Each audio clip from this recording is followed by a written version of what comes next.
Baiklah, bismillahirrahmanirrahim. Assalamualaikum warahmatullahi wabarakatuh. Waalaikumsalam. Alhamdulillahirabbil alamin. Wa bihi nasta'inu ala umuri dunya waddin wassalatu wassalamu ala asrofil anbiya'i wal mursalin wa ala alihi rasulillahi ajma'in amma ba'd.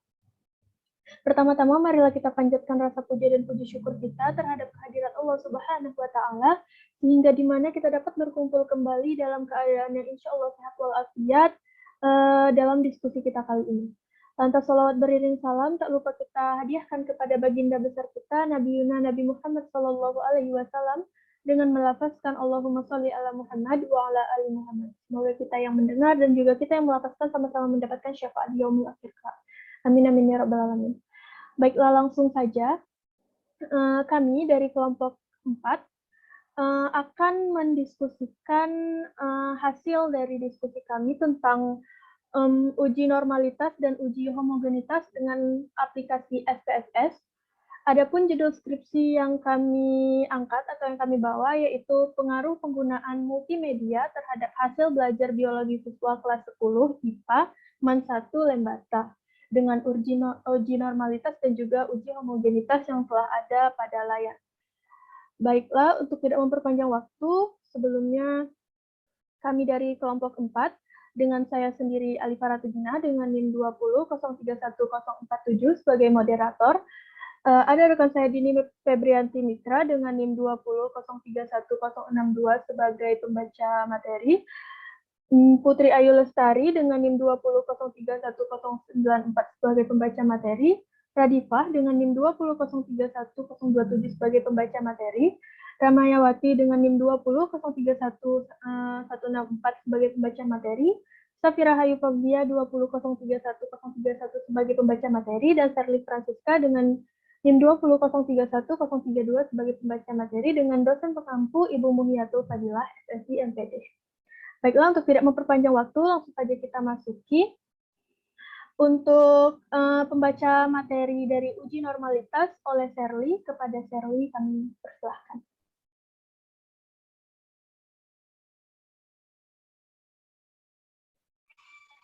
Baik, terima kasih moderator. Baiklah, saya akan menyampaikan materi mengenai uji normalitas. Uji normalitas adalah sebuah uji yang dilakukan dengan tujuan untuk menilai sebaran data pada sebuah kelompok data atau variabel. Apakah sebaran data tersebut berdistribusi normal atau tidak. Uji normalitas berguna untuk menentukan data yang telah dikumpulkan berdistribusi normal atau diambil dari populasi normal. Metode klasik dalam pengujian normalitas suatu data tidak begitu rumit. Berdasarkan pengalaman empiris beberapa pakar statistik, data yang banyak lebih dari 30 angka, maka sudah dapat diasumsikan berdistribusi normal. Biasa dikatakan sebagai sampel besar.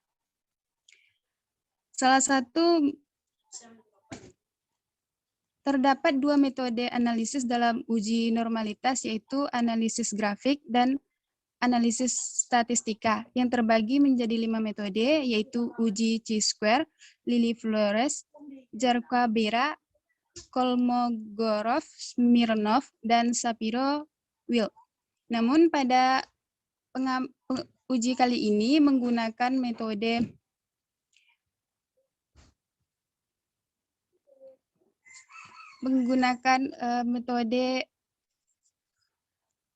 uji normalitas Kolmogorov-Smirnov, di mana konsep dasar dari uji normalitas Kolmogorov-Smirnov ini adalah membandingkan distribusi data yang akan diuji normalitasnya dengan distribusi normal baku.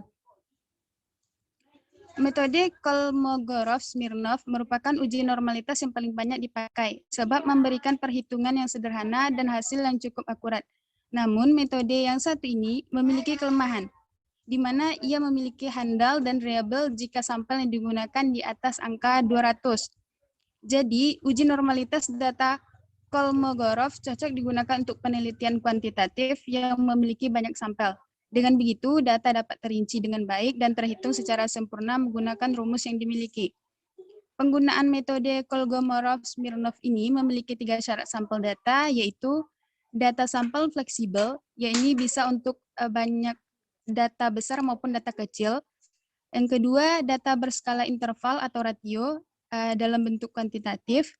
Yang ketiga, data tunggal atau belum dikelompokkan pada tabel distribusi frekuensi. Sekian materi dari saya kembalikan kepada moderator. Baik, terima kasih kepada Sherly Francisca telah menyampaikan materi dari uji normalitas. Selanjutnya untuk materi homogenitas itu akan disampaikan kepada rekan kami, Radifah. Kepada Radifah dipersilahkan. Baik, terima kasih moderator. Di sini saya akan menjelaskan tentang materi homogenitas. Uji homogenitas ini adalah pengujian mengenai sama tidaknya variansi-variansi dua buah distribusi atau lebih. Uji homogenitas dilakukan untuk mengetahui apakah data dalam variabel X dan Y bersifat homogen atau tidak. Seperti pada uji statistik lainnya, uji homogenitas digunakan sebagai bahan acuan untuk menentukan keputusan uji statistik berikutnya. Menurut Djoko Widianto, pada tahun 2010, dasar atau pedoman pengambilan keputusan dalam uji homogenitas adalah sebagai berikut. Yang pertama yaitu jika nilai signifikan atau signifikan kecil dari 0,05, maka dikatakan bahwa varians dari dua atau lebih kelompok populasi data adalah tidak sama atau tidak homogen. Sedangkan yang kedua yaitu jika nilai signifikan atau signifikan besar dari 0,05, maka dikatakan bahwa varians dari dua atau lebih kelompok populasi data adalah tidak sama atau sama atau homogen. Skripsi yang kami angkat yang berjudul yaitu pengaruh penggunaan multimedia terhadap hasil belajar biologi siswa kelas 10 IPA MAN 1 Lembata ini menggunakan uji homogenitas dengan teknik tes homogenitas of variance berupa uji Levens. Uji Levens ini digunakan untuk menguji kesamaan variansi beberapa populasi atau untuk menguji apakah K-sampel berasal dari populasi dengan varians yang sama. Dengan kata lain, uji ini digunakan untuk mengetahui kehomogenan atau kesamaan varians dari beberapa populasi. Uji ini merupakan alternatif dari uji Bartlett. Uji Levens ini tidak membutuhkan syarat kenormalan data. Pada skripsi yang kami analisis ini, hasil uji homogenitas diperoleh dari skor post-test kelas eksperimen dan post-test kelas kontrol pembelajaran biologi. Data tersebut kemudian diolah menggunakan program komputer SPSS versi 16.0 yang akan kami jelaskan nantinya. Berdasarkan hasil perhitungan dan pengolahan angka tersebut, diperoleh nilai signifikansi base of mean, yaitu 0,804 yang besar dari 0,05, sehingga dapat disimpulkan bahwa kedua kelompok data memiliki variansi yang homogen. Sekian materi dari saya kembalikan kepada moderator.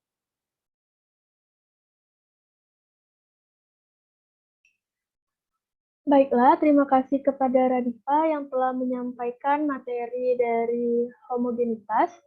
Selanjutnya kita masuk untuk langkah-langkah dan step-step dari pengerjaan uji normalitas menggunakan aplikasi SPSS. Kepada rekan kami, Safira, kami persilahkan. Baiklah, terima kasih kepada moderator. Saya akan mengaplikasikan bagaimana cara menggunakan uji normalitas menggunakan SPSS dengan judul skripsi, pengaruh penggunaan multimedia terhadap hasil belajar biologi siswa kelas 10 IPA MAN 1 Lembata dengan uji normalitas Kolmogorov-Smirnov. Sebelum itu, kita harus memasukkan setiap data kelas eksperimen dan kelas kontrol ke dalam Excel. Terdapat di sini kelas eksperimen pretest dan posttest, lalu kelas kontrol pretest dan posttest. Setelah itu, kita salin kelas eksperimen dan kelas kontrol ini ke dalam SPSS. Berikut yang telah disalin. Setelah kita salinkan semuanya, lalu kita masukkan ke dalam variabel view. Untuk nama yang pertama ini, kita masukkan namanya itu pretest eksperimen. Yang kedua ada post-test eksperimen, yang ketiga ada pretest control, dan yang keempat ada post-test control. Untuk width, desimal, dan value-nya, kita biarkan saja seperti yang di awal. Lalu setelah itu kita klik kembali ke data view. Lalu masuk ke analyze, lalu descriptive statistik, dan klik explore. Semua data yang ada pada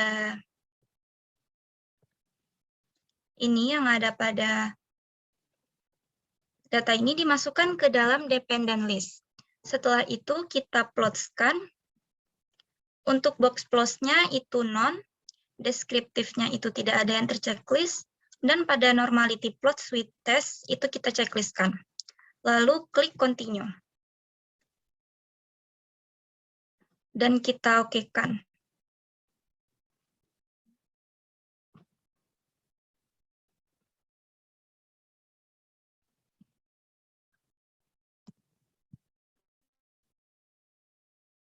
Setelah itu keluarlah hasil yang kita cari. Dapat test of normality sebagai berikut. Lalu kita bandingkan dengan skripsi.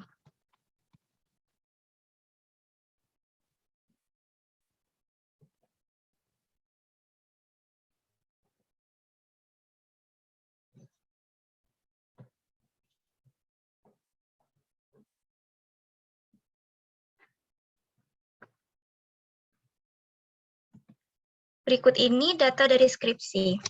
Sehingga hasil yang kami cari untuk menguji normalitas data pretest dan post-testnya itu sesuai dengan hasil dari deskripsinya. Saya terima kasih. Sekian yang dapat saya sampaikan mengenai uji normalitas data pretest dan post-test dengan SPSS. Saya kembalikan kepada moderator. Baiklah, terima kasih kepada Safira yang telah menjelaskan dari step-step untuk melakukan uji normalitas menggunakan aplikasi SPSS.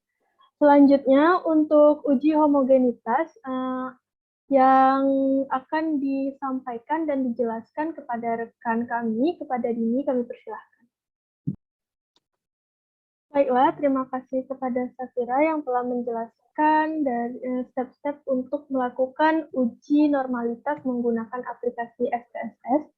Selanjutnya, untuk uji homogenitas yang akan disampaikan dan dijelaskan kepada rekan kami, kepada Dini, kami persilahkan. Di sini saya akan menjelaskan tentang uji homogenitas menggunakan aplikasi SPSS. Data atau nilai yang diperoleh dari penelitian yang terdapat pada skripsi yang digunakan. Sedangkan data view ini yang pada nama kita ketikkan hasil, yang kedua kita ketikkan kelas, tipe, width, desimal, tetap, dan pada label kita ketik hasil belajar. Selanjutnya tetap kelas. Pada values ada titik 3, kita klik. Lalu tadi ini diisikan dengan value 1, labelnya post-test eksperimen. Setelah kita ketik nanti ada add, karena ini sudah diketikkan, makanya di sini tidak bisa di-add, yang lainnya di-remove. Selanjutnya 2, begitu juga, tapi di labelnya post-test control. Lalu kita oke. Kita kembali kepada data view. Selanjutnya kita klik analyze. Kita pilih descriptive statistik, lalu kita explore. Yang hasil belajar siswa kita pindahkan ke dependent list dengan mengklik tanda panah.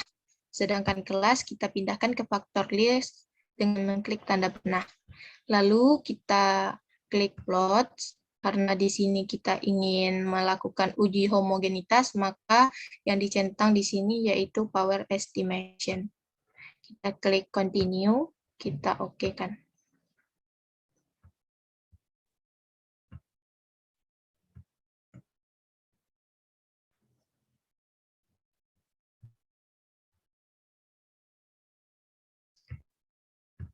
Dan hasil dari uji homogenitas yang kita lakukan tadi yaitu ini, test of homogeneity of variance. Ini hasil yang kita dapatkan dengan melakukan ujinya menggunakan aplikasi SPSS. Jika kita bandingkan dengan yang ada di skripsi,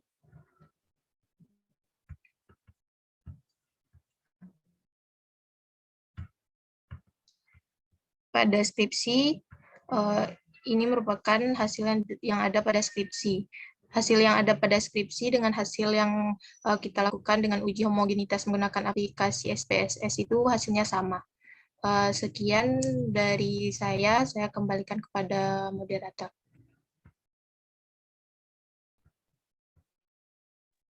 Baiklah, terima kasih kepada Dini Febrianti Mikra yang telah menjelaskan step langkah-langkah untuk melakukan uji homogenitas dengan menggunakan aplikasi SPSS.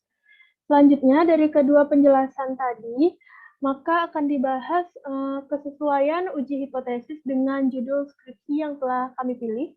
Untuk itu akan dijelaskan oleh rekan kami Putri Ayu.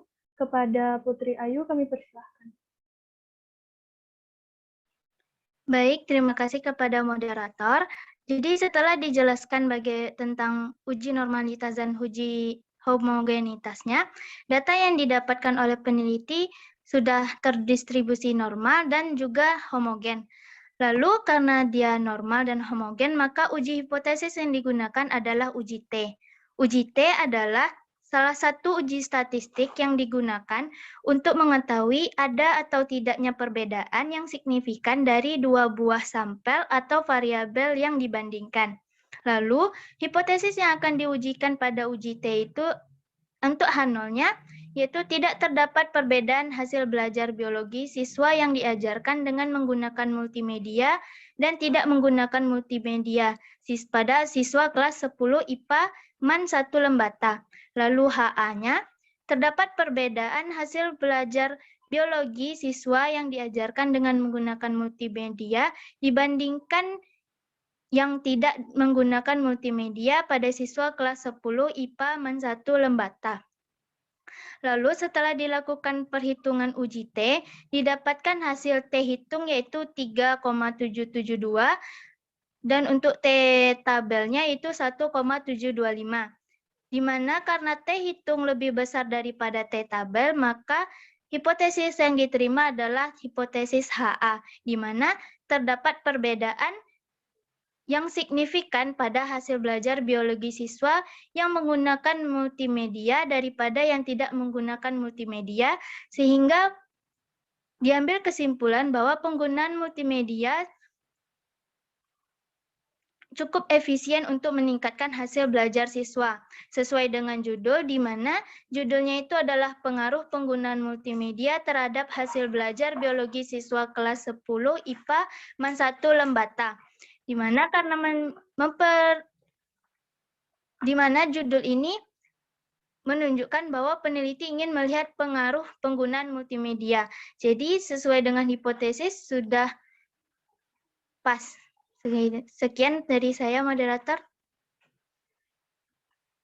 Baiklah, terima kasih kepada Putri Ayu yang telah menyampaikan penjelasan dari uji hipotesis. Dengan berakhirnya uji hipotesis tadi, maka berakhirlah penjelasan dari kelompok kami. Selanjutnya, untuk secara keseluruhan, kami akan menyimpulkan penjelasan-penjelasan dari apa hasil diskusi kita pada hari ini. Oleh itu, kepada Maya, kami persilahkan. Baik, terima kasih kepada moderator yang telah memberikan kesempatan. Saya akan menjelaskan tentang kesimpulan dari pengaruh penggunaan multimedia terhadap hasil belajar biologi siswa kelas 10 IPA MAN 1 Lembata dengan uji normalitas uji Kolmogorov dan Swimov dengan uji homogenitasnya uji Levene, di mana uji normalitas dan uji homogenitasnya itu sudah sesuai dengan yang dideskripsikan, sehingga cara yang kami lakukan sudah benar. Baik, sekian, hanya itulah yang dapat saya sampaikan. Saya kembalikan lagi kepada moderator. Baiklah, terima kasih kepada Ramayawati untuk hasil akhirnya. Dengan berakhirnya penjelasan dari Ramayawati tadi, maka berakhir pula hasil diskusi kami dari kelompok 4 mengenai uji normalitas dan uji homogenitas pada judul skripsi pengaruh penggunaan multimedia terhadap hasil belajar biologi siswa kelas 10 IPA MAN 1 Lembata. Oleh karena itu, kami akhiri hasil diskusi ini. Saya sebagai moderator memohon maaf apabila terdapat banyak kesalahan kata maupun perbuatan, karena yang benar datangnya dari Allah dan yang salah datangnya dari diri sendiri. Wabillahi taufiq wal hidayah. Wassalamualaikum warahmatullahi wabarakatuh. Waalaikumsalam warahmatullahi wabarakatuh.